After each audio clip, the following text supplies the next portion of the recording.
말라기서는 예루살렘 성전이 완공된 후에 쓰여진 책입니다. 하나님께서 예루살렘 성전에 대해서 학개 선지자를 통해서 이렇게 예언했어요. 예루살렘 성전이 완공되면 그 성전 위에 하나님의 영광이 충만하게 되리라. 학개서 2장 7절에 나옵니다. 내가 이 성전에 영광이 충만하게 하리라. 만군의 여호와의 말이니라. 그런데 정작 예루살렘 성전이 완성된 후에 그 위에 하나님의 영광이 충만했습니까? 전혀 그러지 못했어요. 하나님의 영광이 충만하기는커녕 하나님의 영광이 충만하게 임할 그 어떤 조짐조차도 보이지 않았어요. 이런 모습을 보면서 이스라엘 백성들은 낙심하고 이렇게 탄식합니다. 이제 오늘 본문 바로 뒤에 있는 말라기 1장 2절에 보면 주께서 어떻게 우리를 사랑하셨나이까. 말라기 2장 17절에도 정의의 하나님이 어디 계시냐. 말라기 3장 14절에도 하나님을 섬기는 것이 헛되니 만군의 여호와 앞에서 그 명령을 지키며 슬프게 행하는 것이 무엇이 유익하리요. 하나님을 섬기는 게 헛되다. 말라기 3장 15절은 더 심합니다. 교만한 자가 복되다 하며 악을 행하는 자가 번성하며 하나님을 시험하는 자가 화를 면한다 하노라. 한마디로 무슨 말이? 하나님 잘 믿어봐야 아무 소용없다. 오히려 안 믿는 자들이 더 잘 되더라 라고까지 말하는 것을 보게 돼요. 정말 독하고 악한 말들이죠. 그런데 더 무서운 것은 이런 것들이 말로만 끝나는 게 아니 실제로 그들의 삶까지도 그러했어요. 신앙생활 하던 버릇이 있어서 여전히 그들이 종교 의식은 행했어요. 그러나 그 속에 그 어떤 진심도 그 어떤 정성도 그 어떤 열심도 남아있지 않았어요. 그야말로 형식뿐이었어요. 의식뿐이었어요. 제물을 드려도 마지못해 제물을 드리면서 사람도 기쁘게 받을 수 없는 눈먼 것, 저는 것, 병든 것, 이런 것들만 하나님께 제물로 드리는 것. 이것이 말라기 1장 7절 8절에 나와 있어요. 정말 그 당시의 모습을 한번 상상해 보세요. 얼마나 어두운 때였는가. 여러분, 그런데 모든 말씀이 그러하지만 야, 그때가 그랬구나. 하나님이 그렇게 생각하라고 우리에게 말씀 주시는 거 아니? 하나님께서 우리에게 말씀을 주시는 이유가 뭡니까? 지금 우리의 때가 그런 때는 아닌가 생각해 보라고 말씀을 주시는 것이죠. 정말 이 세상을 바라보면 우리의 입에서도 이스라엘 백성들, 당시 이스라엘 백성들이 했던 그런 탄식이 나올 수밖에 없어요. 하나님 우리를 어떻게 사랑하셨느냐? 하나님이 정말 계시느냐? 하나님을 섬기는 것이 헛되다. 아니, 차라리 하나님을 몰랐다면 더 좋았을 뻔했다. 이런 고백이 나올 수밖에 없는 악한 자들이 득세하고 하나님을 믿는 자들이 하나님을 믿는다는 것 때문에 어려움을 당하고 하는 이런 일들이 얼마나 많은지 몰라요. 또 그런 속에서 우리들의 신앙생활도 그냥 습관, 그 이상도 그 이하도 아닌, 하나님을 참아 버릴 수는 없지만 그 어떤 정성도 그 어떤 열심도 남아있지 않고 형식적인, 의식적인 그런 신앙생활들을 요즘 우리들이 하고 있지 않는가 한번 생각해 봐야 돼요. 자, 그런데 바로 이런 때에 누가 나타납니까? 말라기 선지자가 나타납니다. 오늘 본문이 그것을 우리에게 말씀해 주는 것으로 시작하고 있죠. 여호와께서 말라기를 통하여 이스라엘에게 말씀하신 경고라. 누가 보냈죠? 여호와께서 보냈다라고 말하고 있어요. 누구를 위해 보냈습니까? 이스라엘 백성들을 위해서. 바꿔서 말하면 하나님께서 택하신 오늘 우리들을 위해서 보내셔서 무엇을 하게 하십니까? 말씀하게 하시죠. 누구에게 말씀하신다고요? 이스라엘 백성들을 향하여, 바로 우리들을 향하여 말씀하게 하세요. 여러분 기억하시길 바랍니다. 이것이 축복이에요. 이것이 우리를 향한 하나님의 사랑이에요. 자, 지금 상황은 어때요?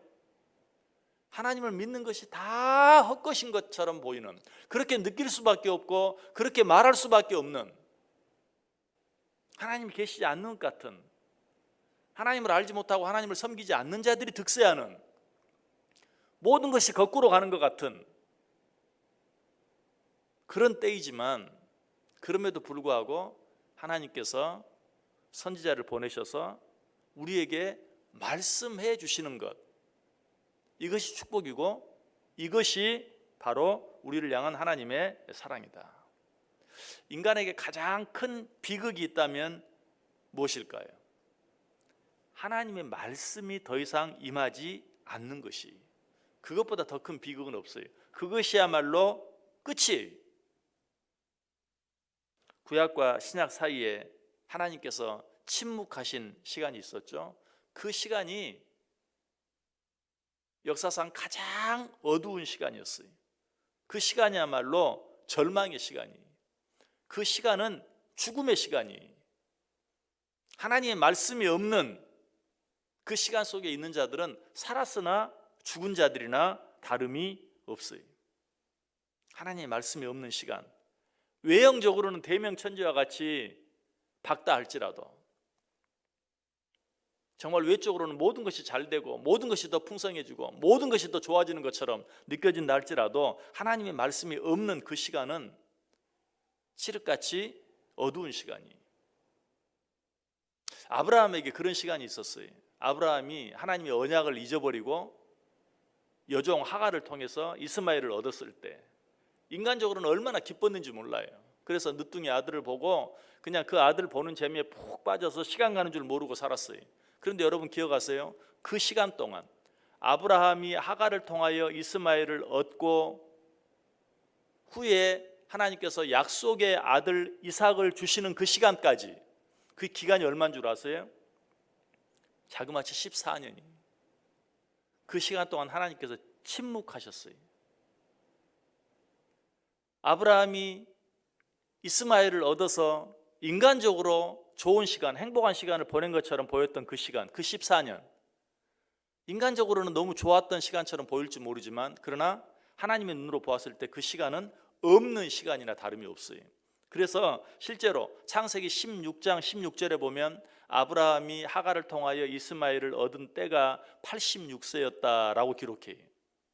그런데 바로 그 다음 절 창세기 17장 1절에 보면 아브라함이 99세 되었을 때에 하나님께서 다시 나타나셔서 그에게 해주신 약속을 기억하게 하시고 그에게 아들이 있을 것을 말씀해 주는 말씀이 나와요. 무슨 말이냐면, 아브라함이 이스마엘을 얻은 86세에서 다시 하나님의 약속을 주신 99세로 건너뛰어요. 그 14년 동안 아무런 기록이 없어요. 하나님이 단 한마디도 하지 않으셨어요. 하나님이 떠나셨어요.